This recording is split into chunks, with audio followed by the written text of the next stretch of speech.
Autumn is almost here, which is one of my favorite times to paint.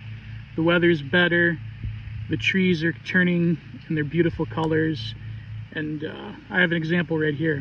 So here we have just a single tree. I'm just doing a smaller piece today. This isn't an exact drawing, but it's more of like a roadmap of where to go. Done a fair bit of blocking in now. It's just finding the right nuances and colors. I've done most of the darks, so now I'll move on to some of the lights.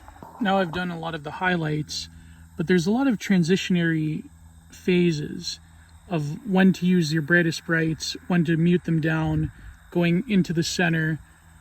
There will be more warm darks as opposed to cool darks over here, but also I need to put a lot of light holes that can give it a depth, and of course I'm going to use a rigger brush to do a lot of those smaller branches.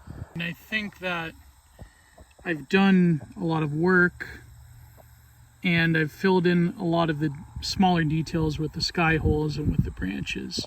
So it is just a plein air study, and if I fiddle around with it too much, I'll probably ruin it. I decided to bring it back to the studio to sort of create more of a uniform color scheme between the background sky and the highlights on the tree branches with more of an Indian yellow, and to darken up a lot of the like cooler hues over here in this side.